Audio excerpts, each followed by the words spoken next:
go. So, Father, thank you for today. We recognize you as sovereign over all of us. And we just thank you for your creation. And we thank you for the tools that you've given us to study your creation. And we just ask that everything today is honoring to you. And that everything that we say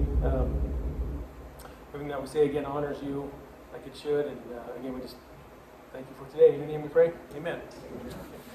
Okay, so I mentioned yesterday that I was going to finish up with the fine-tuning argument. I started looking at how I would go about that, and it was ending up way too long, and we weren't going to get to any of the math or anything. So I found a video that kind of summarizes the fine-tuning argument. And some of you may have seen it before if you follow Discovery Institute. But it's from a series called Science Uprising, and it's a little strange because they wear masks. They wear these masks. But the point of wearing the mask, that comes from a film, V for Vendetta. I guess I didn't see it. Maybe you guys did, yeah. And also from the historical English rebel Guy Fawkes. Again, I looked this up because I wondered where the mask came from. Yeah. And then they put an ape nose on it in rebellion to materialistic evolution. So it's got a Guy Fawkes rebellion mask and then an ape nose to rebel against evolution. But the mask represents opposition to tyranny. And what they're opposing in this video series is the naturalistic view of science, where they're all for science, but they are opposing the fact of cutting it off and not allowing any answers that aren't materialistic. So that's where the video comes in. So they think that view keeps many scientists behind a mask, and so that's why they wear masks. And at the end, they take the mask off. Okay? So they just are trying to get people to see that you should go where the evidence leads and not limit yourself to a materialistic worldview. So there is one word in here that's questionable. It's not a swear word, but it's close. So I apologize for that. We're all adults. So okay. So there we go. Okay. Yeah.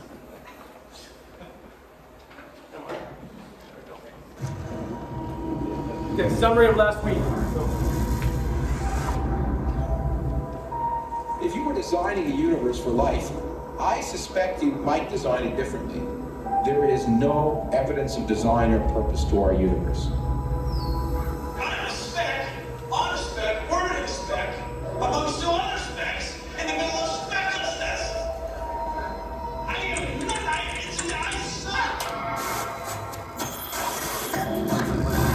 No design, no purpose. Kind of a speck, in the middle of specklessness. Are we really just insignificant specks in an accidental universe? Do we really just suck? Those are some dramatic claims, but not everyone thinks that way. In fact, some very distinguished scientists disagree.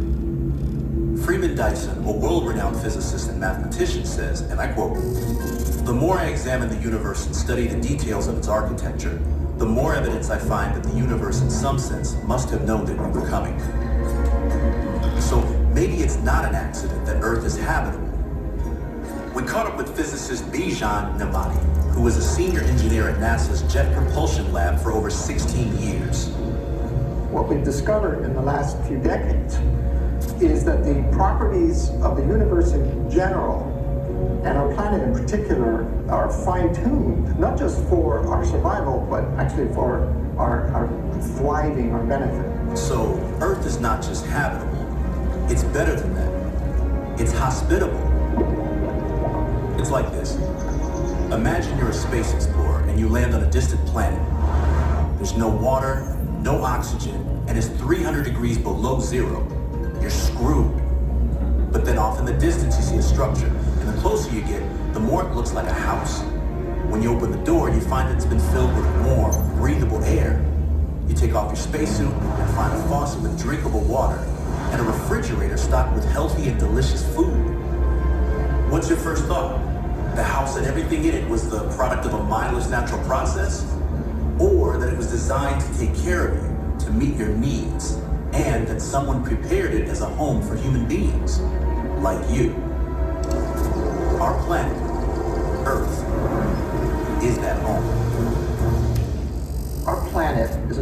terrestrial planet. It has water and carbon, both necessary for life. It has an oxygen-nitrogen atmosphere in just the right proportion for life to thrive. We have plate tectonics to circulate minerals. We have a magnetosphere that protects us from harmful radiation. Our moon stabilizes our axial tilt, giving us a stable climate. And we have gas giant planets, particularly Jupiter, cleaning up the solar system from comets and asteroids that can harm us. And we are located in the habitable zone of a very stable energetic star, which itself is located in the habitable zone of a metal-rich, mature galaxy. So the Earth is apparently exceedingly rare. There is no design or purpose to our universe. Still stuck on that? Even though the Earth meets exactly the conditions needed to sustain life? Well, what about our universe and the precise settings of its physical laws that keep things in order? What they call fine-tuning.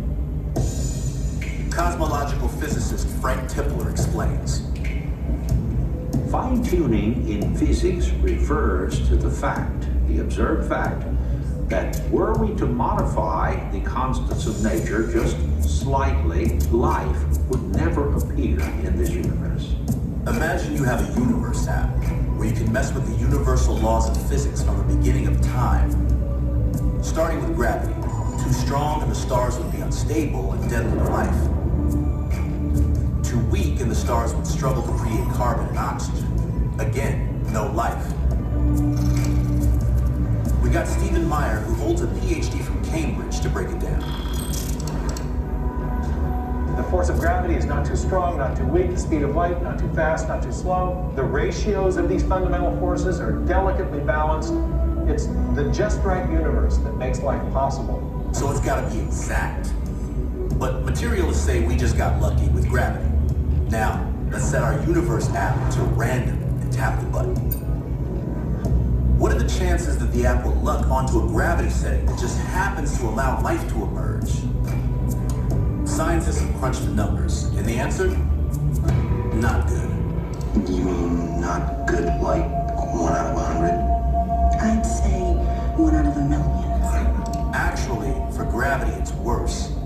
Worse than 1 chance in a billion, times a trillion, times a trillion. So you're telling me there's a chance?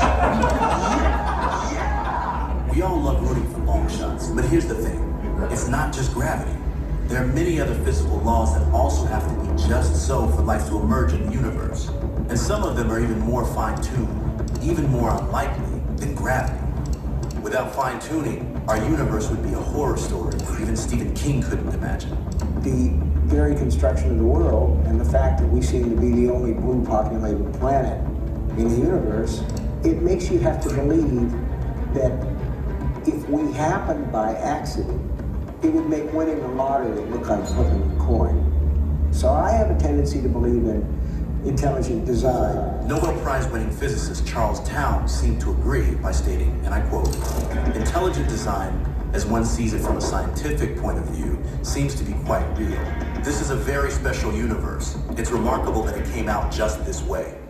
But of course, materialist scientists claim they have a better answer. There's an obvious and easy naturalistic explanation in the form of the cosmological multiverse. The multiverse acknowledges that the conditions necessary to make life in this universe are incredibly improbable. But it posits the existence of multiple billions of other universes, and we just happen to be in that lucky universe. Keep in mind that there's no evidence that these other universes actually exist. There are no experimentally tested laws of physics telling us that these other universes exist. No evidence for leprechauns, no evidence for unicorns, no evidence for the existence of other universes with different values of these fundamental constants. And there's still another problem with the multiverse explanation. The new mechanisms that have been proposed as possible ways of generating new universes themselves require fine-tuning. So in order to explain the fine-tuning, you have to posit prior universe-generating mechanisms that themselves require fine-tuning. And so, in the end, you're left right where you started. The many aspects of nature that have been fine-tuned for life are overwhelming. All of this evidence shows you are not insignificant. You are not an accident. And you don't suck. Someone had you in mind. Someone had us all in mind. We are not materialists. We see the human soul. We experience love. We live with purpose. We fight for justice. We are the quiet majority, and we will be quiet no longer.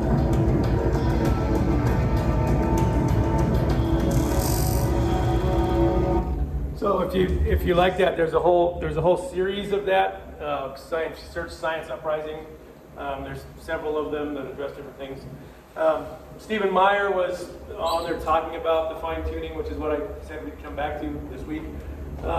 Again, we don't have time to really go through it. It's going to take way too long, but if you're interested in it, this is a really good book, very readable book. Stephen Meyer wrote it. There's way more in it than fine tuning, but he has several chapters on why the multiverse doesn't work, okay, if you're interested in it. So, book recommendation. So, any questions on that? Oh, you asked me about this book too. That's the Luke Barnes book. Conversation with his partner that he works with is calls himself an agnostic, but the book is a conversation between the two, so it's pretty good.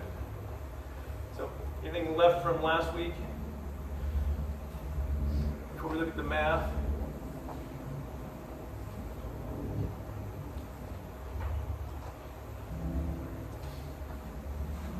So this is one of my favorite parts of the book, because I think explaining why math works like it does is really difficult for a materialist. I'll give you some of the answers that they have, but first of all, why in the world, right, he addresses this first in the chapter, why in the world do mental things exist?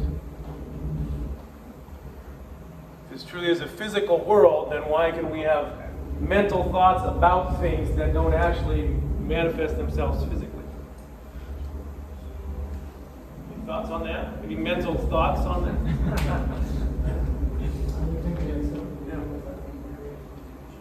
Yeah, so our answer, right, is the image of God creation. Any other thoughts on that? So the atheist answers are that it's something they call emergence, but then they really can't explain what that is. Or they say it's just an illusion. We really don't have these mental thoughts, it's just an illusion. But then the question is what? How do you know that? Yeah, who is having the illusion? Yeah. There's an illusion, right? So they don't have a good explanation for it. But, shocking. Yeah. So in terms of mathematics, why are there such things as these abstract truths? And every mathematician, no matter their belief, is going to say that mathematical truths are abstract truths. They're going to know that they're truths. So why would they exist, though, if they come up in our mind? If everything's purely physical, why would there be these abstract truths? Thoughts on that?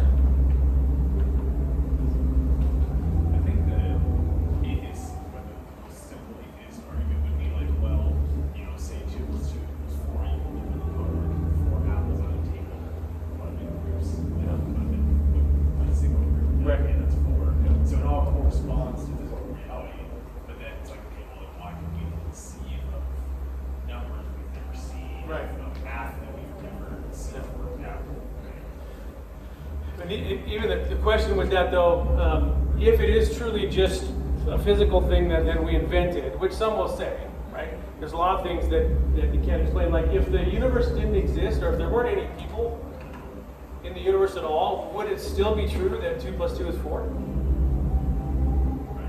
Right? If there weren't any people to organize that, wouldn't that still be true? Right? And most mathematicians would agree, yeah, it probably would be. Well, I saw Frank Turek ask Alex O'Connor that question on an interview, and Alex said, "Well, it depends on what you mean by 2." Yeah. And I couldn't help but think of Clinton going, "It depends on what the meaning of it is." Yeah. So he's trying to play off that we invented it all. Yeah. But not, and of course, not. They would agree. It's not the word 2. It's not the symbol 2. It's the abstract concept of what 2 is, right? Whatever that is. Okay. Others. thoughts on that? So the really interesting thing, and I think cool thing for us, is we can use math to describe almost every single part of the universe except for consciousness. No one has yet been able to use math to describe consciousness or human activity very well. So I think that's interesting. So we can describe all the physical things, but consciousness, which we don't think of as a physical thing, right? We can't use math to describe that well. Anyway, okay, so next question. So why would mathematical truths exist independently from human minds? That's another thing he brings up. And most mathematicians, whether they're Christians or not, right, would agree that mathematical truths exist independently from human minds. So why? How could that be? We're not dependent on the individual, just like the whole fact that things happening are not dependent on us. Right. It's just not subjective. It doesn't matter what culture you're in or whatever choose to believe. Yeah. In fact, archaeology has shown that almost every culture that had writing also had a concept of numbers, also had a concept of shapes, also had a concept of the Pythagorean theorem. So all these cultures independently came up with ways to count, ways to describe shapes, ways to calculate stuff with triangles. It's going to be interesting that we all kind of came up with it separately. It was discovered. Yeah. Okay, so some answers to this. Some mathematicians would say they don't. We just make them up, but they're actually rare. Those mathematicians are rare. Let's say that. Most mathematicians ascribe to Platonism. I think he mentioned Platonism in the book. If you read the Allegory of the Cave by Plato, everybody read that? Right? Where we actually just see, this is what Plato thought, we actually just see shadows of reality. The real reality is behind us, creating the shadows that we see. And we are stuck in a cave just seeing the shadows.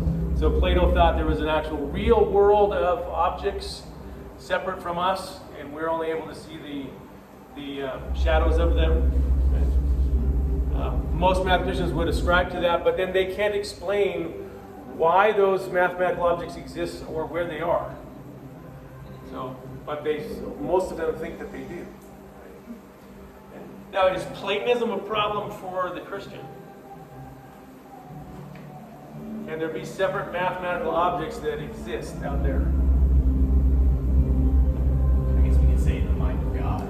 Yeah, well, because if they aren't in the mind of God, then they're there uncreated, and they've been there eternally, right? And that means that they're equal to God somehow, right? So Platonism doesn't really work for the Christian, but the common thing that is done is say, well, if they're ideas in the mind of God, then they have existed eternally in the mind of God, and He's shared some of them with us. Right? So questions or comments on that?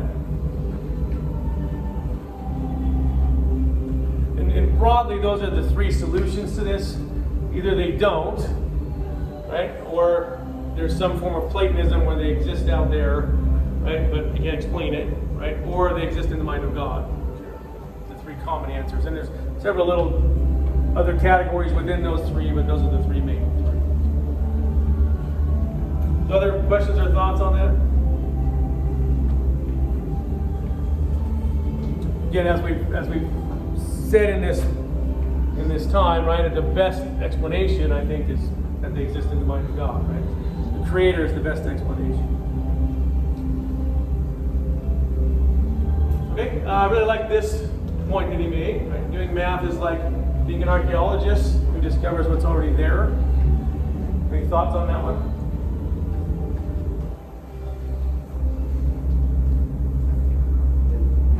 So I remember several years ago hearing, so it's like, is it still stand that the highest known number is called the Google or something like that? Is that? Yeah, well, we can always add one to whatever number you want to think of, right? So we can keep always getting higher. Right. Yeah. But Google is what, infinity?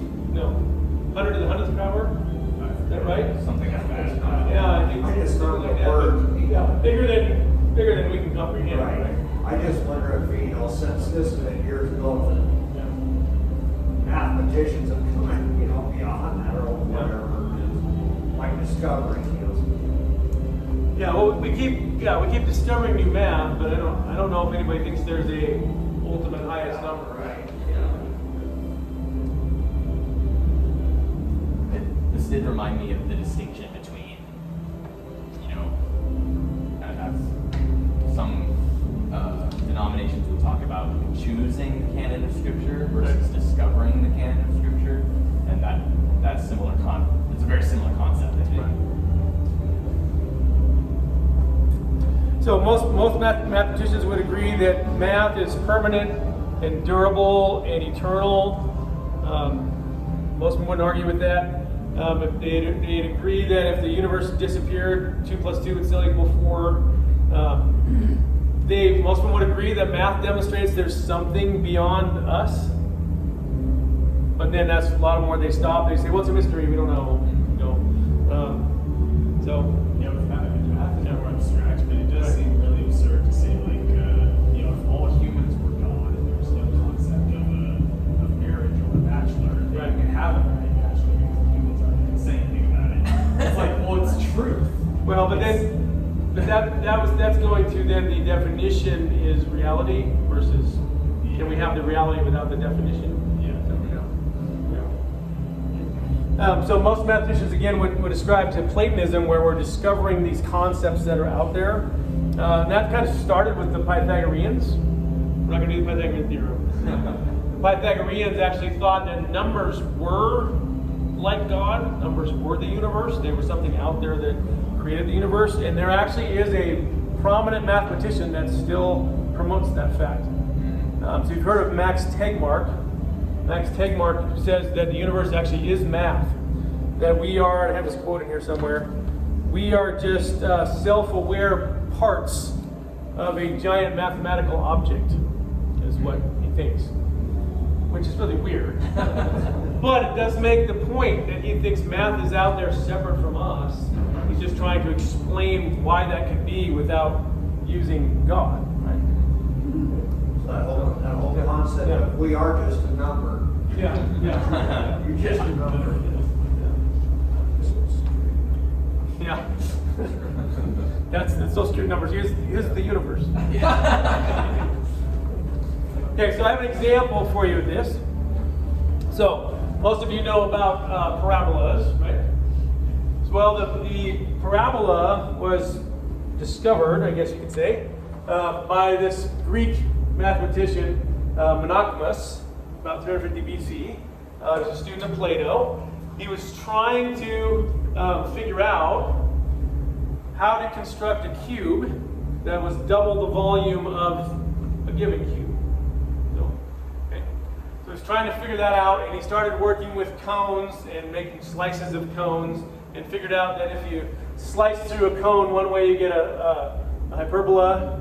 If you slice through a cone a little bit differently, even with the sides, you get a parabola. Okay? If you slice through the cone a little bit less steep, you get the ellipse, and if you slice through the cone. So he came up with conic sections. Have you've heard of that? Okay. Totally abstract, trying to solve a totally abstract problem, had nothing to do with reality. This even was an abstract problem, because the Greek mathematicians did everything abstract. They thought applying it to the physical world was beneath them. And so everything was abstract. So an abstract solution, abstract thing, the parabola, 350 BC. Okay?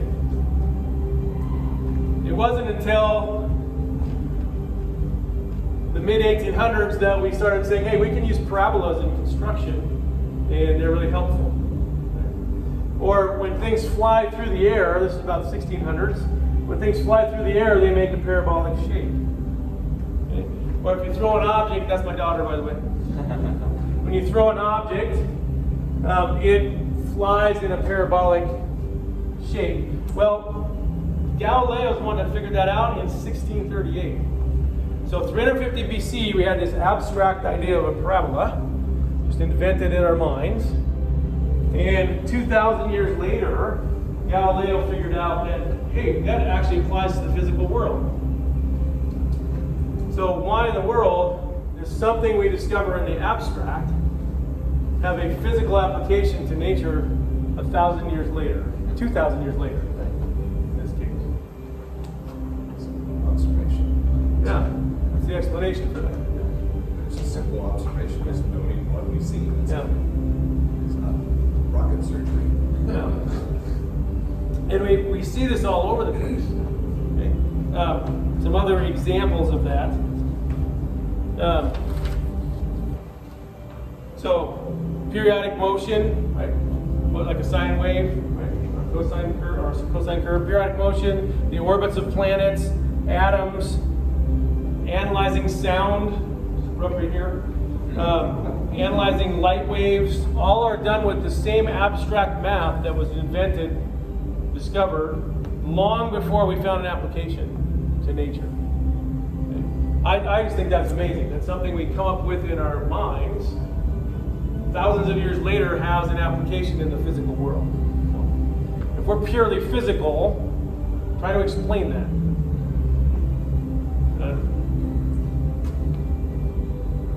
Yeah, and most people can't. They just, a lot of the answers are, oh, it's just a mystery. We don't know. So other questions or comments on that?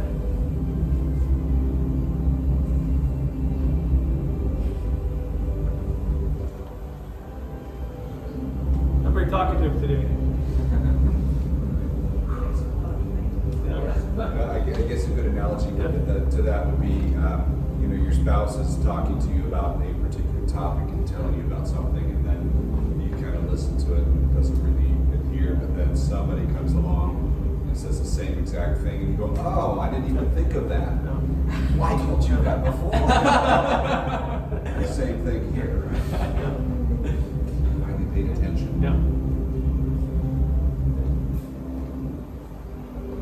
Well, a really cool answer, and I think the best answer, was given by Kepler, Johannes Kepler, who did this really well, right? Used ellipses to figure out the orbits of planets. Okay. Kepler envisioned this three-part harmony, and this is what your picture is on your notes there. Right? That God had a mathematical, rational plan for creation from eternity. The material manifestation of it is His creation. Right? And then the image of God, right, what Rocky mentioned, the image of God in us allows us to study nature using observation and mathematics. So the three work together, and that's why we're able to come up with some abstract math and apply it to nature, okay? Because it's all connected to God.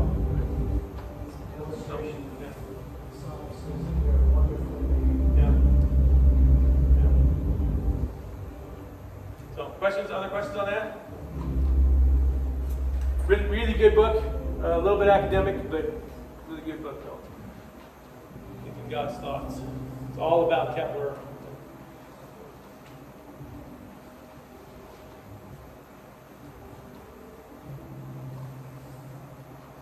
And so, looking at it from a materialist perspective, why would it be that physical things with only physical brains are allowed or can come up with mental things that then also apply to physical things? It makes no sense if you don't have this three-part harmony in mind. Any other thoughts on that? And just say it's ironic that if you're an atheist, you're trusting your own mind to try and find an answer to that question, which means you're begging the question from the very moment you try to answer it. It's like there's really no ability to make even a guess at it that would not basically be self-defeating because you're trying to trust your own mind to figure it out. Yeah, one of Darwin actually wrote about that, lament that if his theory is true, there's no way he should trust his own mind. Right? So, Darwin actually saw that as a problem.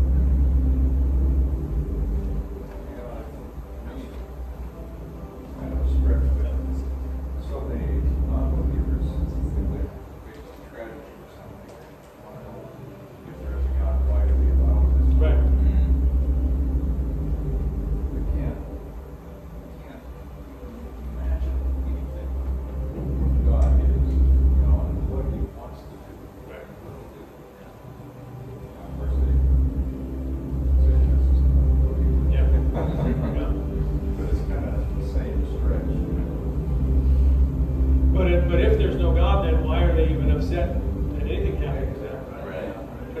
something that should happen to them. Everything just is. Right?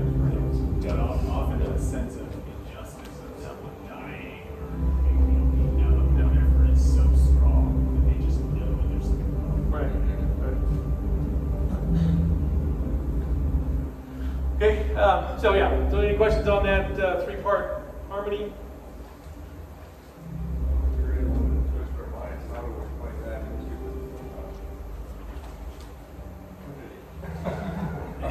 Yeah, coming up with models for the Trinity always ends badly. Yeah,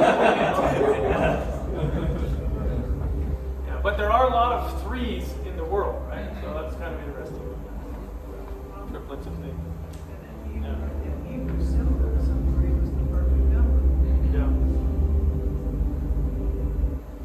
Okay, so here's a good quote. Kind of goes with it. This was, believe it or not, Harvard used to be very Christian. So Harvard president Edward Everett had the best explanation. Pure mathematics would contemplate absolute truths which existed in the divine mind before creation. I don't know, I think he quoted that one. Any thoughts on that?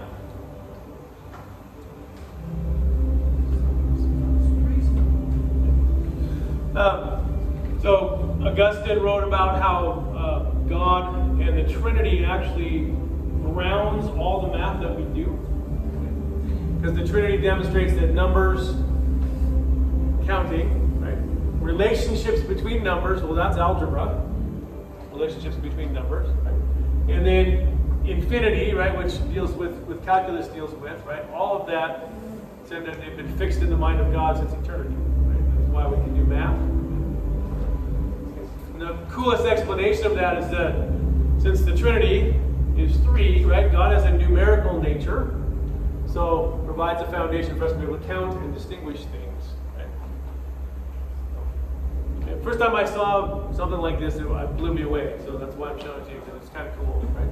So God is omnipresent, right? Everywhere. So that gives us a foundation for talking about shapes.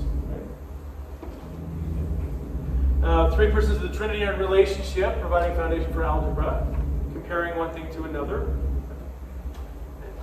And God is infinite and immense, which gives us a foundation for calculus. So, I don't know, I just think that's cool. Questions or comments on that? It's interesting. I assume a lot of atheists would say that, well, somehow all the numbers we end up using, they're kind of out there somewhere. There's some situation that would, make that equation make sense. And it's like, yeah, but we also have imaginary numbers. I'm going to talk about imaginary numbers. Okay, so this is only just a 5-minute video. It's another William Lane Craig video on the unreasonable effectiveness, or unreasonableness mathematics, he calls it. And then we'll wrap up after this. So, questions first? Mathematical description of reality is where we're always led. It's fantastically accurate. The book of nature is written in the language of mathematics. Throughout human history, man has discovered a universal framework providing insights into the deepest mysteries of reality. Math lies at the foundations of transformative technologies. Its theorems led to the discovery of Einstein's general theory of relativity. The laws of physics are all represented in surprisingly elegant mathematical equations. Every invention, every advancement owes mathematics a debt of gratitude. In fact, all of science relies on the assumption that we live in a mathematically imbued universe. But mathematics is so accurate, so effective at describing nature, that it presents us with a puzzle. In 1960, the Nobel Prize-winning physicist and mathematician Eugene Wigner published a paper that stunned the scientific community. He called it The Unreasonable Effectiveness of Mathematics. Wigner realized that the universe does not have to exhibit the mathematical structure that it does. His awareness led to a question that continues to baffle philosophers and mathematicians. Why does mathematics work? Perhaps even more puzzling, a mathematical framework exists not only in the physical world, but in human minds as well. How is it that a mathematical theorist like Peter Higgs can sit down at his desk and by poring over mathematical equations, predict the existence of a fundamental particle? The idea that the universe should be imbued with a mathematical structure that makes science possible cries out for explanation. Why is mathematics so effective? Wigner concluded it is difficult to avoid the impression that a miracle confronts us here. For on his worldview, the effectiveness of mathematics is inexplicable. His account had to be a purely physical, scientific one. As a result, the unreasonable effectiveness of mathematics seems to the naturalist to be just an amazing coincidence. But the dismissal of the divine was never the initial target of scientific inquiry, for it was the faith of early scientists that inspired the project of modern science. Because there is a rational creator, you could study the universe logically. Subsequent discoveries unveiled its elegant mathematical foundations. The universe indeed had a logical structure. Mind seemed to be at its very center. It turns out that the unreasonable effectiveness of mathematics provides powerful evidence for the existence of God. If God exists, then the effectiveness of mathematics is actually something that we should expect. And on atheism, there just isn't any explanation.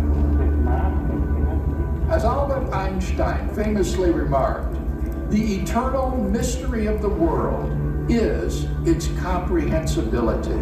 The fact that it is comprehensible is a miracle.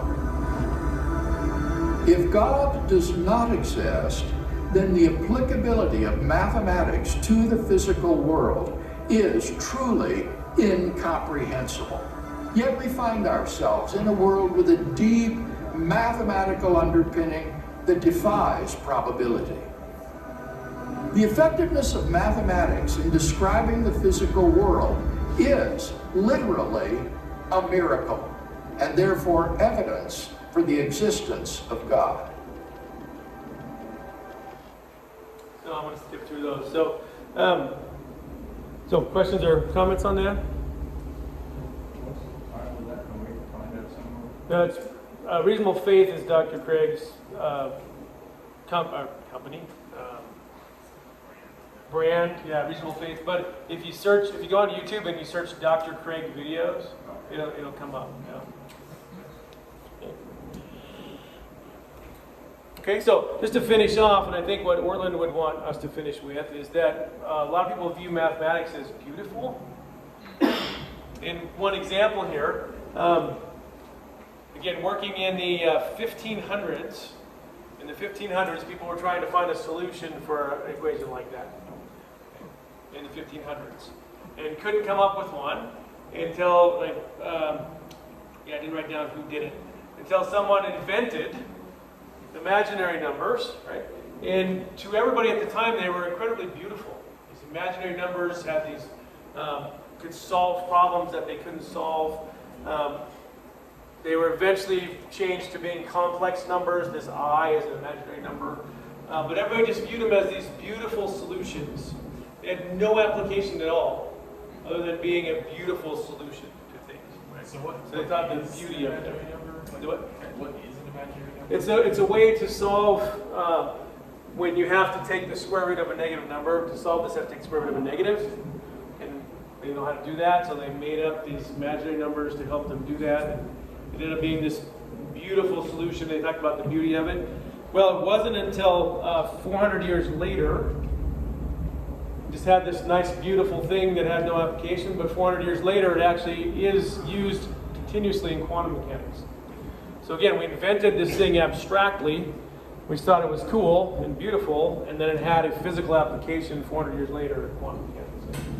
So the beauty of mathematics, I think Ortlund compared it to the beauty of music.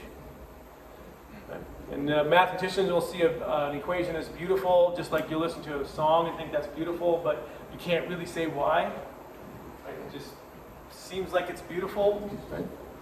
Right? So you can view mathematics that way.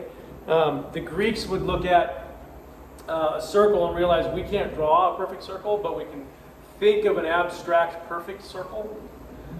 And thought that was beautiful. They could think of these abstract perfect triangles and perfect circles that we are unable to actually draw. So, and again, hard to explain without referring to God. Right? So you're going to explain next week why some accordion music they just love it. Yeah. Again, can't really define why it's beautiful, right? Yeah. So probably not. Probably not. Yeah. You bring a horse head fiddle in class for you. So beauty plays an integral part in it too, right? So why would something that's purely physical end up being beautiful, and where's our concept for beauty come from anyway, right? So it adds to it. So to end, this is my favorite quote about math. Thomas Torrance, have you read any Thomas Torrance? But so man as a scientist can be spoken of, and scientist, mathematician too, right? Can be spoken of as the priest of creation, whose office it is to interpret the books of nature written by the finger of God, to unravel the universe in its marvelous patterns and symmetries, and to bring it all into orderly articulation in such a way that it fulfills its proper end as the vast theater of glory. And look how he ends this, looking at science and looking at mathematics, should cause us to worship in Him and praise. So, teaching at a Christian school now, I make every math class end with how should we respond to the beauty and order and elegance of mathematics? And they say we should respond with worship. So, that's my famous quote. So, other questions or comments? Any other thoughts? It occurs to me that I've always, as a guy who loves English and stories and stuff, I've always thought, wow, what incredible stories we'll be able to tell. And our poetry will be so much better and all this stuff. But it's interesting that math, however, whatever is beautiful in math, you would think in theory it won't, it's already as perfect as it can be. Yeah. Well, maybe. The other art forms obviously are not. Yeah. Math is. Hopefully God should have this infinite view of all possible math, right? And we only get to see a little piece of it. So, or maybe we'll come up with all of our equations. Weren't our equations beautiful? And they'll go, oh yeah, you got the negative sign there.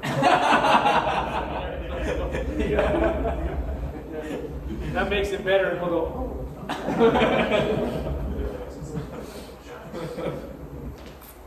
Okay, anybody want to, next week, music and love. Next week. Right? Music and love. It's a little longer reading, but it's a little easier reading. So anybody want to close us in prayer? Please. Okay. Thank you. Lord, thank you so much for all of the things you have made for us and all the ways you take care of us.